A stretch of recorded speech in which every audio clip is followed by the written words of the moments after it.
L'électroencéphalographie, c'est un examen qui permet l'enregistrement de l'activité électrique des neurones cérébraux à travers le crâne, et le tracé qui résulte de cet enregistrement s'appelle l'électroencéphalogramme.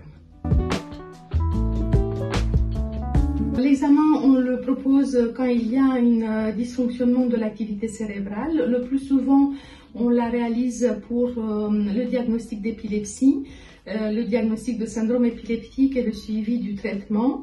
On peut l'utiliser dans les états comateux ou dans les états confusionnels pour confirmer une mort cérébrale, pour un diagnostic d'encéphalite. On peut l'utiliser quand il y a une insuffisance cérébrale, c'est le prématuré et chez le nouveau-né. Et on l'utilise aussi pour des troubles du sommeil, pour diagnostiquer une syndrome du sommeil ou des difficultés dans le sommeil. L'examen est réalisé par une technicienne d'exploration fonctionnelle neurologique qui est formée à la technique et aux pathologies neurologiques. L'examen peut être réalisé dans un service de neurologie, dans le service d'exploration fonctionnelle. Le patient est installé dans le calme, dans une pièce calme, dans un fauteuil à dossier inclinable, avec la tête sur un coussin.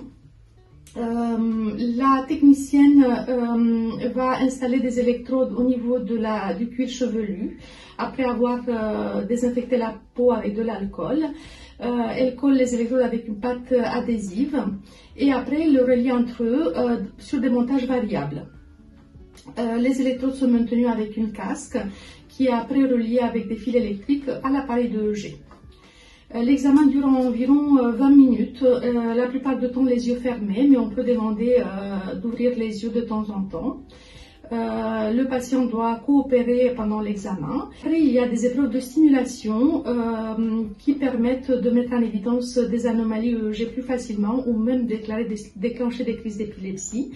Il y a deux épreuves principales, donc l'hyperpnée. On demande aux patients de respirer vite et fort pendant 3 à 5 minutes. Vous soufflez pendant 3 minutes. Fermez les yeux, s'il vous plaît. Pas trop vite, à votre rythme.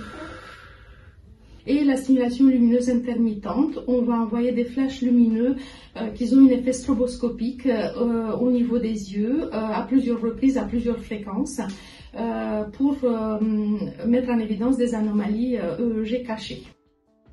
L'examen est en général couplé avec un enregistrement vidéo pour mettre en évidence des éventuellement mouvements anormaux en rapport avec les anomalies EEG.